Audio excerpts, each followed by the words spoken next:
नमस्कार, मैं डॉक्टर ज्योति जायसवाल आप सभी का ऑनलाइन मैथमेटिक्स क्लासेस में स्वागत करती हूँ। बच्चों, आज का हमारा टॉपिक है अपवर्तक। इसे हम गुणनखंड भी कहते हैं और इंग्लिश में फैक्टर कहा जाता है। शुरू करने से पहले अगर आपने मेरा चैनल अब तक सब्सक्राइब नहीं किया है तो प्लीज़ इसे सब्सक्राइब करें और बेल आइकन को प्रेस करना ना भूलें, ताकि जैसे ही मैं वीडियो अपना अपलोड करूं नोटिफिकेशन सबसे पहले आपको मिले। दोस्तों, अगर आपको ये वीडियो अच्छी लगे तो इसे लाइक कीजिए और अपने दोस्तों के साथ शेयर करना ना भूलें। तो चलिए स्टार्ट करते हैं। अपवर्तक फैक्टर। चित्र में आपके सामने कुछ गोलियां हैं, तो चलिए इसे काउंट करके देखते हैं कि कुल यहाँ पे कितनी गोलियां हैं। 1 2 3 4 5 6 7 8। यहाँ पे कुल 8 गोलियां। ठीक है बच्चों, अब हमें इन गोलियों को इस प्रकार से व्यवस्थित करना है कि प्रत्येक पंक्ति में गोलियों की संख्या समान हो। ठीक है बच्चों, यानी हम गोलियों के लाइन में रखेंगे और हर लाइन में क्या होना चाहिए, गोलियों की संख्या बराबर आनी चाहिए। इस प्रकार हमें देखना है कि हम कितनी विधियों से इसे व्यवस्थित कर सकते हैं। चलिए पहले तरीके से कोशिश करते हैं। हम प्रत्येक पंक्ति में एक गोली रखने पे हमने यहाँ क्या किया कि हर एक लाइन में हम एक गोली रख रहे हैं, तो हमें कुल कितनी लाइन प्राप्त हो रही है, काउंट करते हैं। 1 2 3 4 5 6 7 8। यहाँ पे हमें कुल 8 लाइन मिल रही हैं। ठीक है, तो पंक्तियों की संख्या कितनी हो गई बच्चों, 8। अब अगर कोई हमसे पूछे कुल गोलियों की संख्या, तो हम क्या करेंगे, प्रत्येक पंक्ति में रखी गोलियों की संख्या, गोली संख्या 1 और कुल पंक्तियों की संख्या को आपस में गुणा कर देंगे। तो कुल गोलियों की संख्या में हमने क्या किया, 1 गुणे 8, हमें कितनी संख्या मिली, 8। ठीक है बच्चों, यानी 8 का गुणनखंड हम 1 गुणे 8 लिख सकते हैं। ठीक है, 8 को हम किस प्रकार लिख सकते हैं, 1 गुणे 8, या दूसरे शब्दों में अगर कहें हम तो 1 से जब हम 8 में भाग देंगे तो ये 8 बार जाएगा और कुछ भी शेष नहीं बचेगा। ठीक है बच्चों, तो हमने यहाँ देखा कि हम प्रत्येक पंक्ति में एक गोली रखते हैं, तो हमें कुल 8 पंक्तियां मिलती हैं। चलिए अब हम क्या करेंगे, प्रत्येक पंक्ति में 2 गोलियां रखेंगे। ठीक है, और देखते हैं कि प्रत्येक पंक्ति में अगर 2 गोलियां रखें तो हमें कुल कितनी गोलियां प्राप्त होती हैं। कितनी गोलियां होंगी, गोलियों की संख्या तो बच्चों वही रहेंगी 8। हमें यहाँ क्या प्राप्त होगा, कुल कितनी पंक्तियां प्राप्त होगी, हमें ये देखना है। ठीक है बच्चों, तो चलिए अब देखते हैं। हमने पहली पंक्ति में हमने क्या लिखा, 2 गोली, तो 1 पंक्ति प्राप्त हुई। दूसरे में हमने भी 2 गोली रखी तो 2 पंक्ति में प्राप्त होगी। तीसरे में भी हमें क्या रखना है, 2 ही गोली रखना है। ठीक है, 3 पंक्ति प्राप्त होगी तीसरी, और चौथी पंक्ति में हमें 2 गोली रखना है। इस प्रकार हमने देखा हमारे पास कुल 4 पंक्तियां हैं और प्रत्येक पंक्ति में गोलियों की संख्या क्या है, 2। ठीक है, तो कुल गोलियों की संख्या कैसे मिलेगी हमें, 2 का गुणा हम 8 में कर देंगे, 2 गुणे 4। इस प्रकार हम देख सकते हैं 8 को हम 2 गुणे 4 के रूप में लिख सकते हैं। ठीक है बच्चों, किस रूप में लिख सकते हैं, 2 गुणे 4। दूसरे शब्दों में हम ये कह सकते हैं, यदि हम 2 से 8 में भाग दें तो ये कितनी बार में जाएगा, 4 बार में। क्यों, क्योंकि हमें 4 पंक्तियां मिली हैं और हमारे पास शेष क्या बचेगा, कुछ नहीं। ठीक है, चलिए आगे बढ़ते हैं। अब हम क्या करेंगे, प्रत्येक पंक्ति में 3 गोलियां रखेंगे। तो चलिए देखते हैं, अगर हम हर एक पंक्ति में 3 गोलियां रखते हैं हमें कुल कितनी संख्या प्राप्त होती है। बच्चों, मैंने स्टार्टिंग में ही कहा था कि प्रत्येक पंक्तियों में गोलियों की संख्या बराबर होगी। ठीक है, तभी हम उसे काउंट करेंगे। हमें गोलियां इस प्रकार व्यवस्थित करनी है कि प्रत्येक पंक्ति में हमें गोलियों की संख्या बराबर रखनी है। और चलिए अब हम देखते हैं, पहली पंक्ति में हमने कितनी गोलियां रखी, 3। दूसरी पंक्ति में भी हमारे पास कितनी गोलियां हो गई, 3। अब जैसे ही हम तीसरी पंक्ति में हम गोलियां रखने जा रहे हैं तो हम यहाँ देख रहे हैं कि गोलियों की संख्या कम पड़ गई। ठीक है, तीसरी पंक्ति में हमारे पास एक प्लेस खाली बचा यहाँ पे। तो हम यहाँ देखते हैं, हम 8 को 3 गुणे किसी प्राकृतिक संख्या के रूप में नहीं लिख सकते हैं। ठीक है, इसका मतलब क्या हुआ, 3 गुणे कोई भी नेचुरल नंबर हमें यहाँ नहीं मिलता है जो कि 8 हो जाए। ठीक है, दूसरे शब्दों में हम ये कह सकते हैं कि यदि हम 3 से 8 में भाग दें तो ये पूरी तरीके से नहीं कटेगा, यहाँ पे शेष बचेगा। चलिए भाग दे के देख लेते हैं। 3 दूनी 6, कितना शेष बचा बच्चों, 2। यहाँ पे देखिए, जब हम प्रत्येक पंक्ति में गोलियों की संख्या बराबर रख रहे थे तो तीसरी पंक्ति में, ठीक है, गोलियों की संख्या बराबर नहीं हुई थी। ठीक है, 2 पंक्तियों में गोलियों की संख्या बराबर थी, यहाँ 2 आया, शेष कितना बचा बच्चों, 2। ठीक है, इस प्रकार हमने देखा कि 3 है वो 8 का एक गुणनखंड नहीं हो पा रहा है। ठीक है, चलिए इसी विधि को हम आगे बढ़ाते हैं। अब हम प्रत्येक पंक्ति में 4 गोलियां रखेंगे। ठीक है, इस चित्र को कंसीडर करते हैं। इस चित्र में देखिए, प्रत्येक पंक्ति में हमने कितनी गोलियां रखी बच्चों, 4। तो चलिए पहले पंक्ति में देखते हैं कितनी गोलियां रख दी हमने, 1 2 3 4। ये मिल गई हमें पहली लाइन। दूसरी लाइन में भी हमें कितनी गोलियां रखनी है, 4, 1 2 3 4। दूसरी लाइन में हमें कितनी गोलियां मिल गई, 4। ठीक है, यहाँ पे हमें कुल कितनी पंक्तियां मिली बच्चों, कुल 2 पंक्तियां मिली। ठीक है, और 8 गोलियों को हमने व्यवस्थित कर दिया, हर एक पंक्ति में 4-4 गोली रखकर। तो हम देख सकते हैं 8 को हम 4 गुणे 2 के रूप में लिख सकते हैं। और दूसरे शब्दों में 4 से जब हम 8 में भाग देंगे, कितनी पंक्तियां मिली थी, 2, तो 2 बार में पूरी तरह से कट जाएगा, कुछ भी शेष नहीं बचता है। ठीक है, अब हम दूसरा चित्र कंसीडर करते हैं, ये वाला। इसमें हमें क्या करना है, प्रत्येक पंक्ति में 5-5 गोलियां रखनी है। देखिए यहाँ पे 1 2 3 4 5। पहली पंक्ति में हमने 5 गोलियां रख दी, और जैसे ही हम दूसरी पंक्ति में आते हैं तो हमारे पास क्या, तो गोलियों की संख्या कम पड़ जाती है और 5 गोलियां हम दूसरी पंक्तियों में नहीं रख पाते हैं।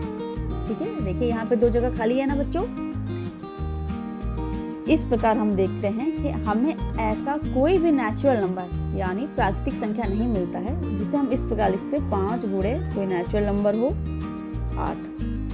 ठीक है, इस प्रकार से हम नहीं लिख सकते हैं। दूसरे शब्दों में हम ये कहें, यदि हम 5 से 8 में भाग दें तो ये पूरी तरीके से नहीं कटता है। एक ही पंक्ति व्यवस्थित हुआ था, इसलिए एक बार में जाएगा। और शेष कितना बचा बच्चों, 3। यहाँ देखिए ये 3 गोलियां बची। ठीक है, अब हम क्या करेंगे, इस व्यवस्था को हम आगे बढ़ाते हैं। अब हम प्रत्येक पंक्ति में 6 गोलियां रखेंगे। कितनी गोलियां रखेंगे बच्चों, 6। 1 2 3 4 5 और 6। हमने जब प्रत्येक पंक्ति में 6 गोलियां रखी तो हमें एक पंक्ति तो मिल गई, पर दूसरी पंक्ति हमें नहीं मिलती है। ठीक है, यहाँ पे गोलियों की संख्या 6 नहीं है हमारे पास कुल 8 ही गोलियां थी। 8 में से हमने 6 गोलियां एक पंक्ति में रख दी, तो हमारे पास कुल 2 गोलियां बचती हैं। इस प्रकार हम देखते हैं, अगर हम 6 से 8 में भाग दें तो एक बार में जाएगा, और शेष कितना बचेगा बच्चों, 2। तो 6 8 को पूरी तरीके से विभाजित नहीं करता है। इसी प्रकार यदि हम प्रत्येक पंक्ति में 7 गोलियां रखें तो दूसरा चीज देखिए, 1 2 3 4 5 6 7। तो हमें एक पंक्ति तो मिल जाती है जिसमें कि हमने 7 गोलियां रखी है, पर दूसरी पंक्ति में हमारे पास सिर्फ एक गोली बचती है। ठीक है, और हमने पहले ही बताया था कि हमें प्रत्येक पंक्ति में गोलियों की संख्या समान रखनी है। और जब गोलियां ही नहीं है तो दूसरी पंक्ति में हम क्या करेंगे, संख्या बढ़ा ही नहीं सकते। इसको हम इस प्रकार देख लेते हैं कि अगर हम 7 से 8 में भाग दें कितनी बार जाएगा बच्चों, एक बार में, क्योंकि हमें कुल कितनी पंक्तियां मिली है, 1। ठीक है, और शेष कितना बच रहा है यहाँ पे, 1। यहाँ पे 1 गोली शेष बचा हुआ है। ठीक है, तो 7 भी 8 को पूरी तरीके से विभाजित नहीं करता है। और ये प्रक्रिया हमें कब तक करनी है, जब तक कि 8 गोलियों को हम एक पंक्ति में ना रखें। तो चलिए 6 और 7 हो गया। अब हम क्या करेंगे, प्रत्येक पंक्ति में 8 गोलियां रखेंगे। ठीक है, चलिए रखते हैं 1 2 3 4 5 6 7 8। अब यहाँ देखिए हमने प्रत्येक पंक्ति में 8 गोलियां रखी हैं और हमें कुल कितनी पंक्तियां मिल रही हैं बच्चों, एक ही पंक्ति मिली। ठीक है, तो पंक्तियों की संख्या 1 हो गई और गोलियों की संख्या के लिए हम क्या करते हैं, 8, यानी कि जो गोली है और पंक्ति की संख्या आपस में गुणा करते हैं। इसका इससे गुणा करेंगे 1 से। ठीक है, तो क्या मिल गया, 8 गुणे 1, ये 8। ठीक है बच्चों, इस प्रकार हम देखते हैं यदि हम 8 को 8 में भाग देंगे तो ये एक बार में पूरी तरह विभाजित हो जाता है। तो बच्चों अभी तक हमने क्या देखा, ये देखा कि 1 2 4 और 8 संख्या 8 के विभाजक हैं। ठीक है, यानी संख्या 8 को पूरी तरीके से विभाजित कर देते हैं, जबकि 3 5 6 और 7 8 को पूरी तरीके से विभाजित नहीं करते हैं। ठीक है, इसलिए ये इसके अपवर्तक नहीं कहलाएंगे। अपवर्तक क्या कहलाएंगे, 1 2 4 और 8 किसके अपवर्तक कहलाएंगे, 8 के अपवर्तक। तो चलिए इसकी परिभाषा को अब हम समझते हैं। अपवर्तक कोई संख्या जिन संख्याओं से पूरी विभाजित हो जाती है वे संख्याएं उस संख्या की अपवर्तक कहलाती है। अभी हमने उदाहरण समझा था कि 8 के अपवर्तक क्या होंगे बच्चों, 1 2 के बाद 4 5 6 7 नहीं हुआ था, फिर कितना था, 8। तो 8 के अपवर्तक क्या हो गए, 1 2 4 और 8। तो चलिए आगे बढ़ते हैं। यहाँ पे बच्चे देखिए 2 कॉलम है आपके सामने, एक में हमने संख्या लिखी हुई है, दूसरे में हमने अपवर्तक लिखे हुए हैं। ठीक है, उस संख्या के अपवर्तक। तो चलिए इसको अच्छे से आप देखिए, एक नजर देखिए इसको। संख्या 2 का अपवर्तक क्या है, 1 और 2। संख्या 6 का 1 2 3 और 6। संख्या 12 का 1 2 3 4 और 6। इसी प्रकार संख्या 15 का 1 3 5 और 15 और संख्या 84 का। ठीक है, अपवर्तक हम किसी भी संख्या का निकाल सकते हैं, इसीलिए हमने रैंडमली कुछ संख्याओं को यहाँ पे चुना है। ठीक है, 84 का देखिए 1 2 3 4 6 7 12 14 21 28 42 और 84। यहाँ पे आपको एक चीज दिख रही होगी कि 1 जो है वो हर एक संख्या का अपवर्तक है। देखिए 2 में भी 1 है, 6 में भी है, 12 में भी है, 15 में भी है, 84 में भी है। तो 1 हर एक संख्या का अपवर्तक होता है। दूसरा जो संख्या है वो खुद की भी अपवर्तक है। 2 है तो यहाँ पे 2 अपवर्तक है, 6 है तो 6 भी अपवर्तक है इसकी, 12 है तो 12 भी 12 का अपवर्तक है, 15 का अपवर्तक है, 84 का अपवर्तक है। ठीक है बच्चों, यहाँ पे कॉलम से हमें क्या निष्कर्ष निकल रहा है कि 1 जो है वो हर एक संख्या का अपवर्तक है, दूसरा वह संख्या स्वयं के भी अपवर्तक है। तीसरा अगर हम ध्यान से देखें तो सारी संख्याएं जो हैं वो एक और दी हुई संख्या के अंदर हैं। ठीक है, यानी दी हुई संख्या से छोटी हैं। इसे हम कैसे समझ सकते हैं बच्चों, ऐसे अगर हमें जो अपवर्तक वाली संख्या होंगी, अपवर्तक, ठीक है, वो छोटी या बराबर होंगी दी गई संख्या, यानी जिसका निकालना है संख्या, जिसका भी अपवर्तक निकालना है दी गई संख्या। यहाँ आपने देखा अगर 2 का निकालना तो यहाँ पे 2 हो जाएंगे, और बड़ी किससे होगी, 1 या उससे ज़्यादा, ठीक है। एक के इस प्रकार हमने देखा जो अपवर्तक होते हैं वो दी गई संख्या और 1, ठीक है, उनके बीच होते हैं। तो चलिए अब हम यहाँ पे कुछ निष्कर्ष पर चर्चा कर लेते हैं। पहला निष्कर्ष है 1 प्रत्येक संख्या का अपवर्तक है। अभी आपने देखा कॉलम में 1 हर एक संख्या का अपवर्तक थी, ठीक है, यह बिल्कुल सत्य है। दूसरा, प्रत्येक संख्या स्वयं की अपवर्तक होती है, ये भी अभी हमने देखा कि प्रत्येक संख्या स्वयं की अपवर्तक थी। तीसरा, किसी संख्या का अपवर्तक उस संख्या का एक पूर्ण विभाजक है। पूर्ण विभाजक का मतलब यदि हम उस संख्या से भाग दें तो कुछ भी शेषफल ना बचे। शेषफल क्या होना चाहिए, 0, ठीक है बच्चों।